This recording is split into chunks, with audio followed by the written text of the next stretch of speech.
This track is Summer 20, coming from the Summer 2020 campaign, the very first campaign released in the latest Trackmania game. It looks pretty much like a regular campaign map, easy to finish, hard to master.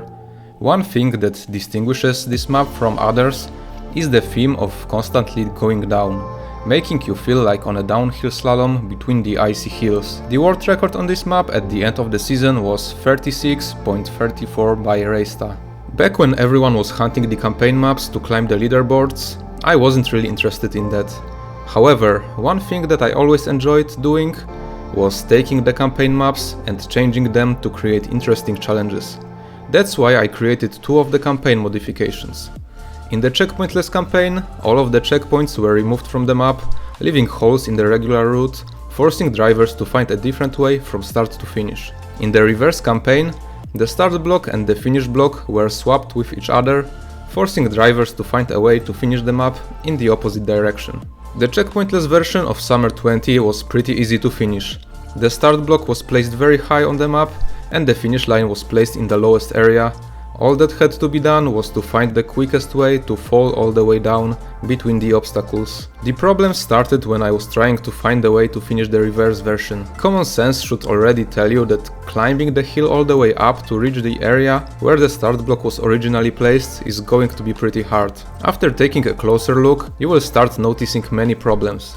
Anti-boosters, holes, and elevation changes that can't be easily passed. Additionally, all of the scenery is covered in slippery snow, blocking any way to avoid the obstacles. After testing some of my ideas, I managed to find a way to pass some of the checkpoints, but in the end I got stuck and decided to move to other maps.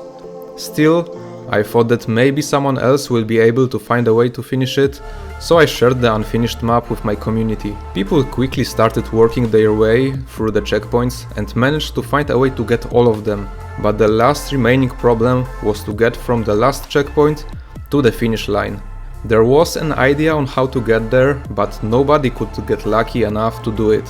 The interest in finishing the challenge slowly decreased as new campaigns arrived, and it just remained on the list of the missing maps. However, after over a year and a half, something unexpected happened, and the map was finally finished by the player Mocha for you.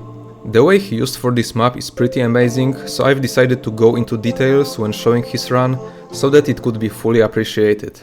Let's have a look. The first problematic part is right at the start of the map. The long straight line of ice is followed by a strong anti-booster and a no steering block behind it. That is already pretty discouraging, but there is a trick to get through that. By setting the car perfectly perpendicular to the booster, Mocha slided over without it taking any bigger effect on the car. Once he did that, he still had to cope that the car would be aligned towards the checkpoint, because otherwise he would not be able to reset the no steering effect. That way, the first checkpoint out of 6 has been collected. The next part is relatively easy. You can just hold the brake and slalom over the anti-booster, and in the following area, build up a bit of speed that will be needed for the upcoming jump. It seems like the ramp is in the way, but you can just easily jump next to it and continue driving to the next checkpoint. 2 out of 6 checkpoints collected. The next part has no obstacles at all, but you wanna keep in mind to keep good speed and angle for the turn that comes after checkpoint 3. 3 out of 6 checkpoints collected. At this checkpoint you might wanna respawn a few times to get the best speed outcome possible. There's a slow motion block that can help you get a bit more precise on that. Once you think that you are ready to commit, you wanna go for the next checkpoint. 4 out of 6 checkpoints collected. Now you're gonna see why this setup was necessary. To get to the next checkpoint, you will have to crash into the snowy hill, hoping to bounce all the way to the top.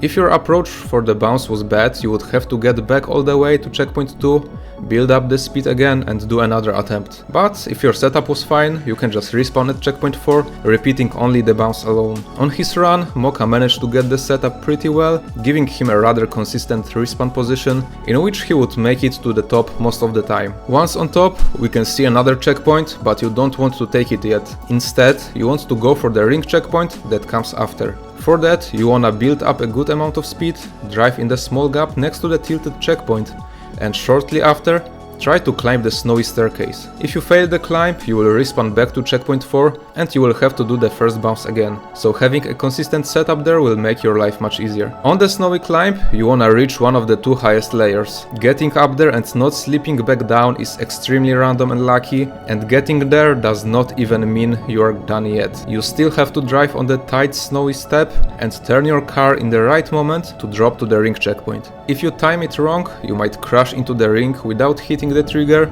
and that would force you to do the climb up the hill again. After taking the ring checkpoint, Mocha only had one last checkpoint to take, the one we've passed before.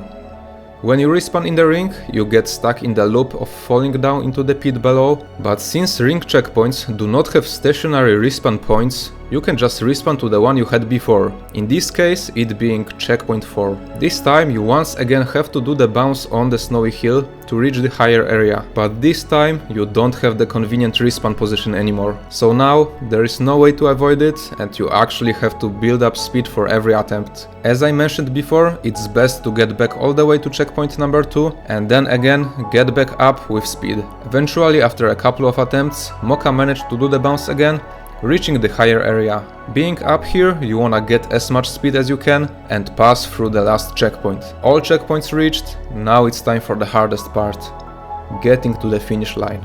Having this checkpoint as your last one lets you respawn with good speed at angle to do your attempts on the last trick as often as possible. And for the last trick, you once again want to climb the snowy staircase, but this time you have to get all the way to the highest layer. This is the part that was reached by several players before, but nobody could reach all the way to the top. But on this run, after around 1 hour of respawning on the last checkpoint, Mocha for you finally managed to get to the top.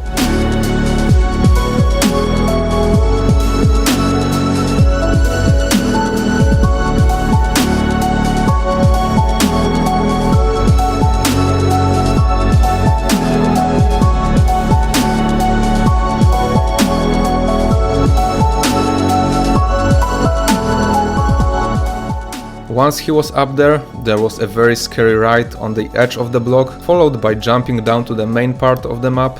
From there, all he had to do was to get a bit of speed and drive the last uphill towards the finish line.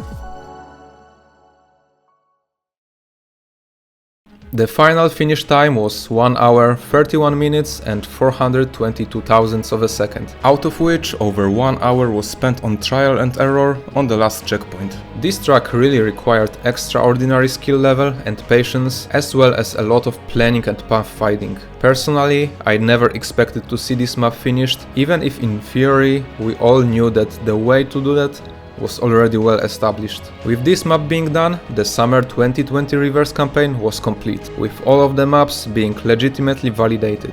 Out of the 8 seasonal campaigns we have had so far, with a total of 200 maps, we are left with only 2 reverse maps and 4 checkpointless maps that still have not been finished.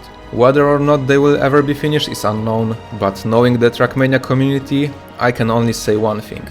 Never say never. I hope you enjoyed this video. If you want to show your support, consider leaving some feedback, as it surely motivates me to create these more complex videos. I also want to invite you to my Discord server if you want to be up to date with all my upcoming projects. That's all for today, thanks for watching, have a nice day, goodbye.